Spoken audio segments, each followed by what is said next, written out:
soalan pertama kepada Ustaz Auni. Ini soalan apabila saya letak poster program di Instagram saya, Ustaz Auni. Ramai orang suruh saya tanya soalan pertama kepada Ustaz Auni terlebih dahulu. Mereka minta saya tanya, dia kata sejak bila Ustaz berminat benda-benda fakta-fakta yang kita cari di Google pun tak jumpa? Dan macam mana Ustaz boleh ingat semua benda ni? Yang paling saya kagum, sejarah Ultraman pun Ustaz ingat. Jadi mungkin Ustaz boleh kongsikan sejak bila Ustaz minat dalam sejarah begini, dan bagaimana Ustaz mengingat setiap fakta tanpa tinggal. Bahkan apabila ada whiteboard, Ustaz boleh catat satu persatu sebagai exercise soalan latihan pertama lah, Ustaz. Silakan. A'udzu billahi minasyaitonir rajim. Bismillahirrahmanirrahim. Assalamualaikum warahmatullahi wabarakatuh. Alhamdulillah, alhamdulillah, alhamdulillah. Alhamdulillahi rabbil alamin. Wabihi nasta'in ala umurid dunya waddin. والصلاة والسلام على أشرف الأنبياء والمرسلين وعلى آله وصحبه أجمعين. سبحانك لا علم لنا إلا ما علمتنا إنك أنت العليم الحكيم.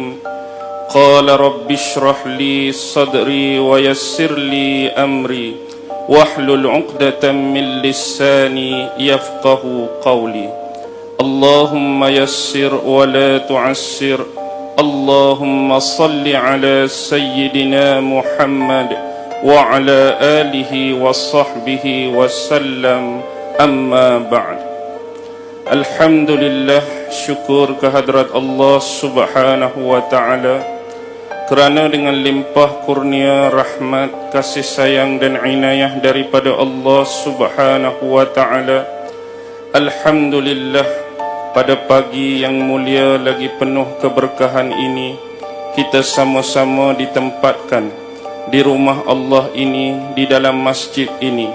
Selesai sahaja kita sama-sama menunaikan salat subuh secara berjamaah, dan sekarang kita melalui satu lagi siri, iaitu kuliah di pagi yang penuh kemuliaan ini. Merujuk kepada pertanyaan daripada moderator atau pemudah cara kita pada pagi ini, Saudara Hariri, tentang persoalan minat dan kecenderungan saya dalam perkara-perkara yang ada keterkaitan dengan sejarah, perkara-perkara yang ada keterkaitan dengan perbandingan agama, perkara-perkara yang ada keterkaitan dengan fakta-fakta dan nama-nama tertentu. Secara biasa saya dapat rumuskan secara ringkas, sebenarnya minat kepada perkara-perkara yang saya sebutkan tadi bermula sejak saya masih kecil lagi. Kerana pada waktu tersebut di rumah saya ni, dalam kampung saya ni, antara keluarga yang paling awal lah ada televisyen.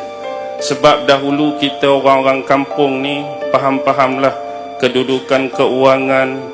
Orang kampung ni payah nak dapatkan peti televisyen. Dan satu perkara lagi yang suka saya ingatkan, mungkin untuk golongan-golongan muda, kalau orang-orang tua kita dulu nak beli televisyen memang kena ada lesen. Saya masih ingat lagi lesen televisyen tu bapak saya lekatkan pada dinding. Hari ni nak beli 10 biji ke 20 biji ke tak ada masalah, tak perlu kepada lesen. Jadi bila rumah kita ni ada TV, kita banyak menonton filem-filem, kita banyak menonton cerita-cerita, kita banyak menonton kartun-kartun. Dan kebiasaan dari sudut ilmu psikologi ni, kita pada peringkat umur kanak-kanak ni kita lebih jujur untuk menyatakan sesuatu perkara. Paling senang untuk kita dapat bezakan kejujuran dan ketidakjujuran dalam penampilan bila kita nak buat sesuatu perkara. Sebagai contoh, kalau kita jumpa senduk mak kita di dapur, kita jadikan senduk itu sebagai khayalan atau imajinasi mikrofon macam ni. Kita nyanyi lagu macam-macam, kita anggap kita ni penyanyi, memang jadi penyanyi sungguh. Jujur, kita ambil penyapuh, kita konon-kononnya main gitar, jujur. Tapi kalau dewasa macam ni, ambil senduk, ambil penyapu, dia lari lintang pukang dah. Dia tak ada dah kejujuran dari sudut tersebut. Jadi awal-awal lebih banyak kepada fiction, awal-awal lebih banyak kepada khayalan, awal-awal lebih banyak kepada imajinasi yang mula membentuk tembusaran kita ini dari seorang kanak-kanak kepada alam realistik. Jadi memandangkan minat saya banyak tertumpu kepada sejarah sebagai contoh, saya banyak membaca buku-buku sejarah. Tambahan pula, dalam keluarga kami, bapa saya menekankan konsep pembacaan. Sejak dari kecil lagi, bapa dah belikan untuk saya majalah seperti majalah Bujal. Kalau siapa pernah ingat dalam usia yang sama macam saya, majalah Bambino, majalah Dewan Pelajar dan majalah-majalah yang lain. Ini adalah mula-mula berputiknya minat pembacaan saya dan seterusnya. Meminjam bacaan-bacaan dari abang, meminjam bacaan-bacaan dari kakak dan sebagainya. Jadi bila kita meningkat ke alam dewasa sebagai contoh, ruang lingkup kehidupan keluarga saya ni mungkin agak berbeza kerana latar belakang pekerjaan bapa saya. Bapa saya ni kerja dia ialah merinyu perniagaan. Dulu orang pun tak faham apa itu merinyu perniagaan. Kalau hari ini kadang-kadang dia duduk bawah Kementerian Perdagangan, lepas tu dia bertukar bawah Kementerian Perdagangan dan Hal Ehwal Pengguna, last kali diswastakan jadi SSM. Apa tahu SSM ni? Suruhanjaya Syarikat Malaysia. Jadi bapa saya ni dapat dua lah, pencen pun dapat, kemudian hak satu lagi pun dapat. Baik, berikutan daripada itu, bila minat kita ni mula berputik dan saya nak melanjutkan pelajaran ke Universiti Al-Azhar di Mesir. Bila nak pergi ke Mesir, pertembungan berlaku antara perkara-perkara yang kita minat dan perkara-perkara yang menjadi ketidakcenderungan. Bukan terlampau tidak cenderung, tapi kurang kecenderungan. Jadi kalau lebih kepada minat yang saya minat, terpaksa saya ambil bidang akidah, iaitu menjurus kepada kuliah Usuluddin, perkaitan-perkaitan tentang perbandingan agama, perkaitan-perkaitan tentang ideologi, perkaitan-perkaitan tentang mazhab, tentang tokoh-tokoh, banyak menjurus kepada bidang Usuluddin. Tetapi kalau aku ni mengambil bidang yang aku minat, bagaimana pula bidang yang aku tak minat? Maksudnya bagi saya akan ketinggalan bidang-bidang yang kurang diminati oleh saya. Jadi saya mengambil keputusan melakukan sesuatu yang dianggap janggal, asing dan luar biasa, iaitu mengambil kos yang bukan jadi minat saya.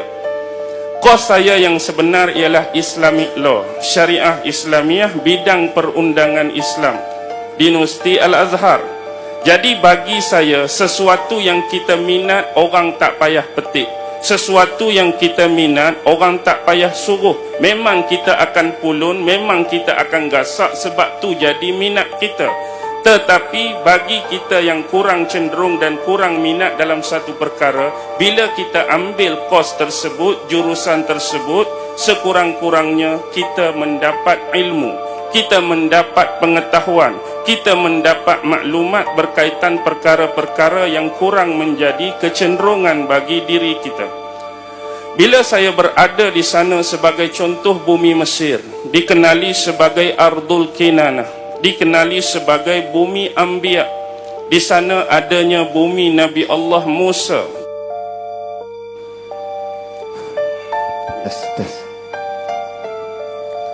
Bumi Nabi Allah Musa, yang mana sezaman dengan Nabi Allah Musa adanya Fir'aun. Dia juga adalah bumi Nabi Allah Yusuf. Dia adalah bumi para nabi-nabi, bumi para anbiya. Jadi sewaktu saya berada di Mesir, saya menemui salah seorang guru. yang mana beliau menekankan kepada saya tentang pembelajaran